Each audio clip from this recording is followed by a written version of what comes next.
Dhakhaatiirta Ilkaha ayaa dhawaan dib u Kori Kara Ilkahaaga oo leh Jel Fudud. Qayb ka mid ah isgoysyada cad ee iliga garka oo muujinaya qolka saxarka oo oranji ah. Booqashada dhakhtarka ilkaha kama heli doontid liiska hawlaha madadaalada ee dadka badankood, laakiin baaritaannada waxaa fududayn kara jelkaas oo hagaajiya oo beddela dhaldhalaalka ilkaha ee dhaawacan. Tani waa shaqada koox caalami ah oo ay hogaaminayaan cilmi baarayaal ka tirsan jaamacadda Nottingham ee UK, waxayna leedahay awood ay ku buuxiso farqiga awooddeena dib u soo noolaynta ee aadka u xadidan. Si dabiici ah uma kori karno dhaldhalaalka ilkaha marka uu qudmo, laakiin beddelida daboolkan ilaalinta ilkaha ee dhaawacan waxay gacan ka geysan kartaa ka hortaga qudhunka ilkaha. Sida iskudayadii hore ee lagu doonayay in dhaldhalaalka dib loogu koriyo, jeelkan cusub wuxuu ku dayanayaa sida dhaldhalaalka ilkaha loo dhigo marka hore. Halka cusub wuxuu buuxin karaa dildilaaca ilkaha, waxaana lagu dhejin karaa dusha sare ee ilkaha qaawan oo soo ifbaxaya qaybta lafta u eg ee iliga oo ka hoosaysa dhaldhalaalka.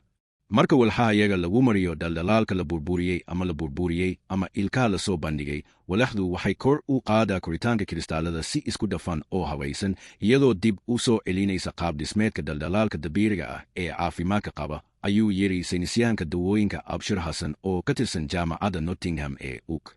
Marka dhaldhalaalka la koro markii ugu horreysay, waxay sidaas ku samaysaa qaab dhismeed ay sameeyeen borotiinno dabiici ah oo loo yaqaan amelogenin.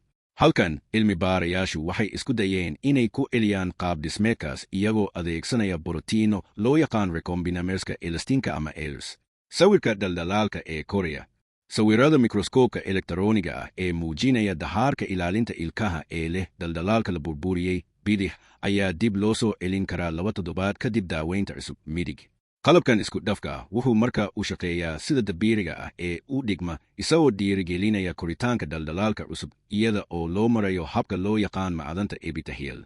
Kilaasyada dhaldhalaalka cusub waxay ka samaysan yihiin kalsiyum iyo fosfate candhuufta, ama haddii ay dhacdo tijaabooyinkan shaybaarka, hal lagu daray ilkaha la soo saaray kadib marka la dhiso qaab dhismeedka.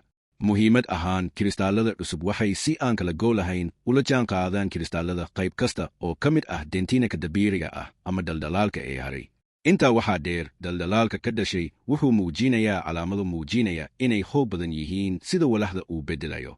Waxaan tijaabinay sifooyinka farsamada ee unugyadan dib loo soo nooleeyey iyadoo la raacayo xaalado la jaan qaadaya xaaladaha nolosha dhabta ah, sida cadayashada ilkaha, calalinta iyo soo gaadhista cuntooyinka aashitada leh. Waxaana ogaanay in dhaldhalaalka dib loo soo nooleeyey uu u dhaqmo sida dhaldhalaalka caafimaadka qaba, ayuu yiri Hassan. Quuska ilkuhu waa dhibaato caafimaad oo aad u weyn oo sannado badan saynisyahanadu ay tijaabinayeen oo ay horumarinayeen siyaabo lagu beddelo dhaldhalaalka duugoobay oo ay ku jiraan isticmaalka dareerayaasha iyo peptides. Maalin maalmaha ka mid ah waxaa laga yaabaa inaan xitaa awoodno inaan ku korino ilkaha oo dhan goobaha shaybaarka oo diyaar u ah in afka lagu tallaalo. Tani waxay u muuqataa mid ka mid ah horumarka ugu raajo wanaagsan ilaa hadda.